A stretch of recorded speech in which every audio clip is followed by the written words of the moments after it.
Assalamualaikum warahmatullahi wabarakatuh. Salam sehat selalu, Om Swastiastu, Namo Buddhaya, salam kebajikan, Rahayu, dan Bapak Ibu semua, sahabat GTK dimanapun berada, dan yang sama-sama kita hormati, ini Pak Iswoyo selaku narasumber, kemudian Ibu Karisa ya selaku narasumber juga, kemudian Pak Winda Mansah, dan kemudian Pak Doni selaku tuan rumah, dan juga Bapak Ibu yang hadir di ruangan ini, terutama para pimpinan di Kemendikbud beserta jajarannya, Bapak Ibu, dan sekali lagi dan kepada sahabat GTK yang berbahagia. Pertama-tama mari kita bersyukur kehadirat Allah Subhanahu wa taala, Tuhan yang Maha Kuasa, yang telah mempertemukan kita di ruangan ini dari Sabang sampai Merauke. Ya, kita tidak kebayang ya bisa mengumpulkan dari Sabang sampai Merauke, dan ternyata di saat ini bisa. Dan pertemuan manusia, Bapak Ibu, antar manusia, di mana ketemunya, berapa lama ketemunya, apapun kesannya, Bapak Ibu, itu 100% itu kuasa ilahi. Jadi pertemuan itu harus disyukuri, termasuk Bapak Ibu yang bertemu dengan murid yang paling menyebalkan hari ini di kelas. Itu yang mempertemukan itu ilahi, bukan orang tuanya. Pertanyaannya, mengapa Bapak Ibu dipertemukan dengan anak yang merepotkan kita hari ini di kelas? Dia hadir untuk menyelamatkan kita sebetulnya. Kenapa? Semakin terkuras energi kita, semakin bermakna ilmu kita yang kita berikan pada mereka, maka semakin besar keberkahan yang diterima oleh Bapak Ibu gurunya sebetulnya. Jadi kehadiran mereka untuk menyelamatkan kehidupan gurunya di dunia dan akhirat sebetulnya. Untuk itu mari kita sentuh hati mereka, mari kita kembangkan pola pikir mereka, dan sehingga mereka merasakan keberadaan kita betul-betul bermanfaat dan bermakna bagi kehidupannya kelak di kemudian hari. Baik Bapak Ibu, mungkin ya Bapak Ibu semuanya sudah mendengar bahwa kita telah menerapkan kurikulum Merdeka sebagai salah satu opsi untuk pemulihan pembelajaran, sebagaimana yang telah di-launching oleh Pak Menteri bulan Februari yang lalu. Nah, tentu banyak yang bertanya, kenapa disebut dengan kurikulum Merdeka? Ya kan? Apakah selama ini kita belum merdeka? Nah, baik Bapak Ibu, kurikulum Merdeka ini sebetulnya berharap mengembalikan pendidikan kepada makna yang sesungguhnya, sebagaimana yang diungkapkan oleh pahlawan kita Bapak Ki Hajar Dewantara, yang ada beberapa kalimatnya yang luar biasa gitu ya. Yang pertama, beliau mengatakan begini, tumbuh kembangnya anak-anak itu di luar kecakapan dan kehendak kita kaum pendidik. Jadi kata kuncinya di sini, tumbuh kembangnya anak-anak itu di luar kecakapan dan kehendak kita kaum pendidik. Lalu kehendak siapa? Nah, berikutnya dikatakan bahwa tumbuh kembangnya anak-anak itu sepenuhnya atas kehendak kodratnya sebagai manusia, sebagai makhluk yang berpikir, yang punya hati, punya rasa, punya emosi, dan punya raga. Nah, sebagai manusia, setiap orang itu, setiap individu itu telah diberikan kekuatan-kekuatan kemanusiaan oleh ilahi di dalam diri setiap individu tanpa kecuali. Dan itu artinya setiap manusia itu telah punya perangkat-perangkat yang dia perlukan untuk menyelesaikan semua persoalan-persoalan hidupnya dan untuk menumbuh kembangkan sisi kemanusiaannya per individu. Dan saya juga selalu mengatakan pada teman-teman guru bahwa Tuhan itu tidak mengenal produk gagal. Semua manusia dikasih keistimewaan, punya potensi. Dan ini juga diakui dari pasal 1 ayat 1 Undang-Undang Sistem Pendidikan Nasional yang menyatakan bahwa pendidikan adalah usaha sadar dan terencana untuk mewujudkan suasana belajar dan proses pembelajaran agar peserta didik secara aktif mengembangkan potensi dirinya. Jadi kata kuncinya di situ adalah suasana belajar dan proses pembelajaran agar peserta didik secara aktif mengembangkan potensi dirinya. Nah, berarti di sini, Bapak Ibu, tugas dunia pendidikan adalah memberikan ruang yang seluas-luasnya, kesempatan yang seluas-luasnya kepada setiap peserta didik untuk mengembangkan potensi dirinya. Yang kita tahu, Bapak Ibu, bahwa setiap manusia itu pasti memiliki potensi. Tidak ada manusia yang tidak memiliki potensi. Dan potensi itu berbeda satu sama lain. Sehingga pada dasarnya setiap individu mempunyai tempat, mempunyai ruang dalam kehidupan. Jika seandainya dari dini dia mengetahui potensi unik yang ada di dalam dirinya yang tidak diberikan oleh Tuhan kepada yang lain, maka kehadirannya tidak bisa tergantikan oleh orang lain, maka kehadirannya itu pun juga sekaligus menjadi bahagian dari keutuhan kehidupan, harmoni kehidupan. Jadi kalau kita belajar misalnya tata surya planet dan masing-masing planet mempunyai orbit masing-masing sehingga tidak terjadi tabrakan satu sama lain, jadi terjadi harmoni, begitu juga kehidupan manusia sebetulnya. Masing-masingnya punya orbit masing-masing dan tidak satu pun orbit ditempati oleh dua planet yang berbeda karena Tuhan tidak ingin kita bertabrakan satu sama lain. Nah, demikian juga manusia, bahwa setiap individu manusia itu punya orbitnya masing-masing, dan jika dia bisa mengembangkan itu sejak dini, maka kehadirannya itu menjadi bahagian dari harmoni kehidupan secara keseluruhan, dan tidak akan terjadi benturan satu sama lain. Yang terjadi adalah kolaborasi satu sama lain. Nah, ini yang yang dirintis oleh Ki Hajar Dewantara, bahwa beliau mengatakan bahwa kemerdekaan pendidik, baik peserta didik, hendaklah diberikan kepada cara mereka berpikir. Dan yang jadi persoalan di sini, Bapak Ibu, bahwa cara mereka berpikir itu berbeda-beda. Jangan selalu dipelopori, katanya. Jangan selalu disuruh untuk mengakui begitu saja pendapat orang lain.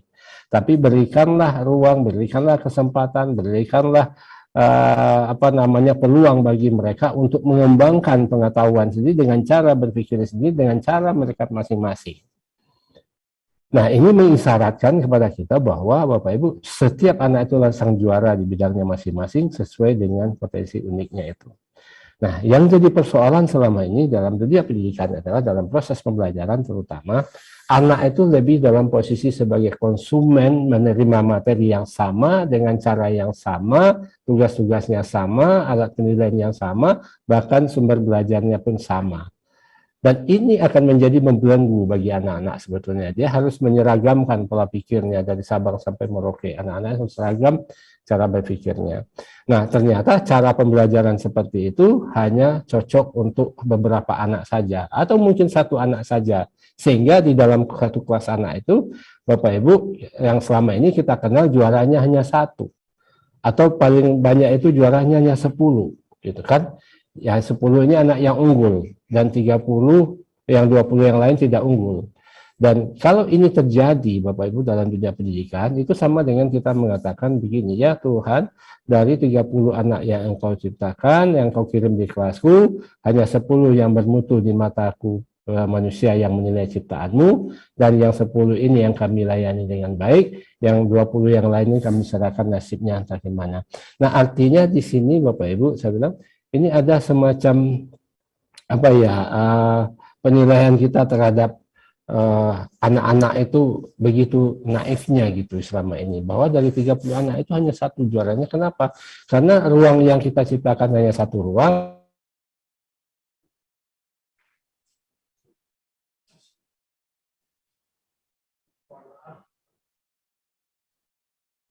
Pak Kapus, suaranya hilang Pak Zul.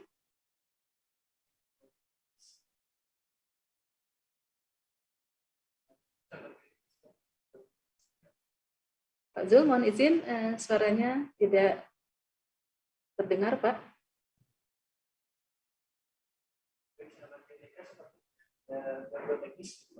Ya. Ya, sudah. Terlempar ya. Oke, baik. Ya. Sampai di mana tadi? Jadi artinya anak-anak itu sebetulnya semuanya punya potensi unik dan semuanya sang juara di bidangnya masing-masing. Nah, ini terkait dengan asesmen gitu ya. Nah, selama ini asesmen di dalam pendidikan kita itu lebih kepada untuk memvonis anak, menjudge anak sebetulnya. Begitu dia dikasih soal asesmen, soal ya, kemudian dia menjawab. Ketika dia tidak bisa menjawab itu dikatakan bodoh, kemudian bagi anak yang bisa menjawab dikatakan pintar. Nah, sebetulnya di sini Bapak Ibu kita harus mengubah pola pikir bahwa fungsi asesmen itu lebih kepada mengetahui apa yang dibutuhkan oleh anak sebetulnya. Kemudian fungsi asesmen juga untuk memastikan apakah anak itu mendapatkan hak-hak yang sebenarnya di dalam pendidikan, dalam proses pembelajaran. Misalnya, ketika dilakukan asesmen awal, anak ini belum mengenal huruf atau belum mengenal angka atau belum mengenal prasyarat untuk belajar di hari itu, Bapak Ibu, itu informasi bagi kita bahwa anak ini butuh pembelajaran untuk mengenal huruf. Anak itu butuh pembelajaran untuk mengenal angka. Atau anak ini butuh pembelajaran pembekalan agar dia siap untuk belajar masuk ke materi berikut. Nah, di sini sekali lagi saya selalu mengatakan bahwa asesmen untuk memastikan apa yang dibutuhkan anak dalam proses belajar selanjutnya. Sehingga kalau kita lakukan asesmen itu di awal sebelum proses pembelajaran berlangsung, maka kita akan tahu dari 30 anak satu kelas itu kan tahu si A, si B, si C-nya. Si A belum kenal sama sekali, si B sudah mulai kenal tapi belum lancar.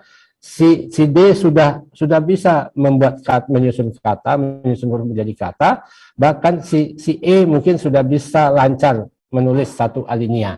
Itu kondisi awal anak yang beragam. Nah, sekarang kalau kondisi awal anak itu kita sama ratakan dalam proses pembelajaran, maka yang akan diuntungkan adalah anak yang sudah bisa, atau mungkin yang diuntungkan anak yang belum bisa. Karena kalau kebetulan proses pembelajaran guru cocok pada anak yang belum bisa, maka anak yang sudah bisa akan frustasi. Kalau cocok pada anak yang sudah bisa, maka anak yang belum bisa akan frustasi, gitu kan? Nah, artinya di sini diperlukan suatu strategi asesmen dari awal kita masuk ke kelas untuk melihat peta kemampuan anak di hari itu, sehingga kita tahu si A, si B, si C itu butuhnya apa. Nah, baru kita bisa menyusun langkah-langkah pembelajaran sesuai dengan kebutuhannya. Bagaimana caranya? Kalau petanya seperti itu, ada 5 anak yang belum mengenal huruf, ada 5 anak yang sudah bisa mengenal tapi belum bisa merangkai menjadi kata, ada anak yang sudah lancar membaca. Nah, situasi seperti ini akan mempengaruhi teknik-teknik pembelajaran yang akan dikembangkan oleh guru. Makanya diskusi kita hari ini adalah asesmen pembelajaran. Asesmen dalam upaya mengefektifkan proses pembelajaran. Nah, yang kita sebut selama ini mungkin asesmen awal atau istilah agak sedang akademiknya diagnostik gitu ya. Nah, kita sengaja tidak menggunakan asesmen diagnostik. Kenapa? Karena bayangannya teman-teman di lapangan itu sesuatu yang canggih, tes IQ, tes apa segala macam. Kita tidak butuh itu gitu. Sebenarnya kita hanya butuh cara yang paling simpel, yang paling mudah untuk mengetahui anak ini sudah siap atau belum belajar. Student readiness sebetulnya, kesiapan anak. Kemudian ketika anak itu sudah diketahui anak itu belum mengenal bilangan, tentu belum bisa ke penjumlahan, belum bisa ke perkalian dan sebagainya. Dan setelah kita coba ternyata masih belum bisa. Jangan langsung divonis bahwa anak ini gagal gitu ya. Jangan-jangan yang gagal itu kita dalam mendeteksi apa yang dibutuhkan anak atau cara kita yang membelajarkan anak itu yang gagal. Harusnya kita ganti caranya. Berarti di sini ada asesmen yang kita kenal dengan asesmen formatif, itu asesmen untuk mencek setiap saat apakah si anak sudah mendapatkan sesuatu yang mereka butuhkan atau belum. Nah, kalau seandainya si anak sudah mendapatkan yang dia butuhkan, dia akan lanjut terus. Kalau anak belum mendapatkan apa yang mereka butuhkan, kita cari lagi cara terus. Nah, ini membutuhkan waktu, energi, dan itu memang. Tetapi yakinlah Bapak Ibu, kalau penyakit anak itu sudah ketemu dari awal, dan kita sudah atasi dari awal, kemudian terus dia berkembang, kemudian terus saja dan asesmen kita lakukan terus untuk memperbaiki kualitas pembelajaran sampai di akhir semester, Bapak Ibu tidak akan ada anak yang mengalami ketertinggalan belajar. Kenapa? Karena dari awal itu kita sudah tahu dan sudah kita kawal dan dia tumbuh berkembang setiap saat. Artinya kalau bahasa sehari-hari, setiap hari ini anak itu udah naik kelas gitu. Setiap hari dia naik kelas. Dari tidak bisa membaca menjadi lancar membaca, dari tidak bisa mengenal bilangan menjadi lancar, kemudian terus sampai di akhirnya Bapak Ibu di akhir tahun pasti dia naik kelas dan tidak akan ada anak yang tinggal kelas sebetulnya kalau proses ini berlangsung dari awal. Apalagi di dalam kurikulum Merdeka kita mengusung konsep teaching at the right level. Jadi kita memberikan pembelajaran sesuai dengan capaian kemampuan anak sehingga dia tumbuh berkembang dari waktu ke waktu. Nah, di sini sekali lagi Bapak Ibu, asesmen bukan berarti kita harus mengasih soal kepada anak setiap saat, ngasih tes kepada anak setiap saat, enggak. Tapi carilah alat yang paling efektif, yang paling ampuh untuk mengenali kemampuan awal anak, kemudian dalam proses belajar apa yang terjadi di dalam dirinya, kemudian kita terus saja perbaiki. Jadi di situ. Jadi, nah pas di akhir nanti kita lihat pada saat di akhir semester itu seperti apa perjalanan anak dari awal dan seperti apa kompetensi terakhir dia di saat itu sebelum dia pindah ke semester berikut. Nah, kompetensi akhir itu bisa kita cek lagi dan tidak harus dengan tes juga, tidak harus dengan ini. Kita pastikan cara apa yang paling tepat untuk mencek anak sehingga itu yang kita laporkan sebetulnya. Jadi di situ sebetulnya yang kita laporkan bukan angkanya, angka itu hanya simbol sebetulnya. Yang kita laporkan adalah kompetensinya. Si anak ini sudah memiliki kompetensi apa, dan begitu kita kuantifikasi, misalnya kita angkakan, angka itu menjadi lambang dari kompetensi yang dimiliki anak. Nah, pertanyaannya Bapak Ibu, kalau selama ini kita mengisi rapor, duluan mana angka dengan deskripsinya? Nah, biasanya pada umumnya duluan angkanya dijumlahkan dulu di rata-rata, baru dapat satu angka, baru dideskripsikan. Nah, itu namanya mengarang gitu ya. Nah, jadi kalau kita bicara bilangan sebagai lambang, kita harus paham isinya dulu, baru lambangnya. Misalnya, ketika kita mengatakan 5 botol, 5 rumah, 5 mobil, 5 pohon, 5 ini. Nah, kita tahu jumlahnya 5 pohon itu baru kita lambangkan 5. Nah, artinya kalau kita menggunakan angka, Bapak Ibu, itu hanyalah lambang dari sebuah entitas, sebuah isi, maka saya sebetulnya duluan deskripsinya baru angkanya mestinya. Jadi sehingga kita menggambarkan anak telah menguasai ini, menguasai ini, bila dibandingkan dengan keseluruhan, maka dia telah menguasai 80% dari keseluruhan, maka angkanya 80, dan begitu keluar angkanya, deskripsinya langsung sebetulnya. Nah, ini yang perlu dikembangkan nanti Pak Is itu akan mengulas lebih jauh tentang bagaimana secara teknisnya, tapi kemudian dari Bu Harisa dan juga Pak Windar Mansah akan berbagi pengalaman praktik baiknya bagaimana melakukan penilaian yang sesungguhnya, asesmen yang sesungguhnya dalam proses pembelajaran. Jadi sekali lagi Bapak Ibu, silakan mengikuti diskusi sampai ke depan dan mudah-mudahan diskusi ini bisa mengingatkan kita bahwa asesmen adalah cara kita untuk memastikan bahwa setiap anak mendapatkan hak-hak pendidikannya yang sebenarnya. Sehingga itu bukan alat untuk memvonis anak, apalagi untuk menjadikan alat untuk mengatakan anak naik tidak naik. Jadi asesmen lebih kepada membantu kita sebagai guru untuk menentukan pembelajaran yang paling efektif yang dibutuhkan oleh anak sesuai dengan hasil asesmen yang kita lakukan. Makanya di sini Pak Is itu adalah bagian dari tim penulis panduan PPA ya, penanggulangan pembelajaran dan asesmen. Nah, di situ asesmen itu menjadi katalisator sebetulnya untuk meningkatkan efektivitas proses pembelajaran, bukan untuk vonis, bukan untuk mendapatkan angka, tetapi lebih kepada untuk memastikan bahwa pelayanan kita betul-betul bermanfaat dan bermakna kepada anak, dan itu juga salah satu bentuk pertanggungjawaban kita kepada anak dan kepada ilahi, bahwa sebagai guru kita betul-betul memahami kebutuhan mereka. Sebagai guru kita betul-betul memahami apa yang mereka butuhkan untuk kehidupannya, dan sebagai guru betul-betul kita menjadi pendamping bagi anak-anak yang memang butuh dampingan. Mudah-mudahan dengan cara seperti itu, Bapak Ibu, setiap denyut nadi perkataan dan pori-pori yang ada di sekujur tubuh kita itu akan menjadi pintu keberkahan yang mengalir sampai kapanpun tanpa henti, walaupun kita telah tiada. Nah, disinilah Bapak Ibu, dan sekali mungkin terakhir saya mengatakan bahwa sebetulnya kita tidak diberikan hak oleh Tuhan untuk menilai orang lain sebetulnya. Kita diberikan oleh Tuhan untuk menilai diri kita sendiri. Jadi asesmen dalam proses pembelajaran ini adalah untuk menilai seberapa efektif guru mendampingi anak sehingga anak betul-betul merasakan pendidikan itu dunia yang bermanfaat, dunia yang dirindukan, dan apa yang dia dapatkan selama bersampingnya bersama Bapak Ibu, mereka betul-betul mendapatkan yang bermanfaat bagi dirinya. Untuk itu, selamat berdiskusi Bapak Ibu, selamat mendalami dari para narasumber yang luar biasa ini. Ya, mudah-mudahan kita mendapatkan sesuatu yang berharga, dan sehingga Bapak Ibu bisa menjalankan tugas sebagai pendidik. Dan yang perlu diingat lagi bahwa dunia pendidikan itu sepenuhnya milik anak-anak, maka kitalah yang harus masuk ke dunia mereka, bukan mereka yang ditarik ke dunia kita. Karena bagaimanapun dunia kita adalah dunia masa lalu, sementara dunia mereka adalah dunia masa depan.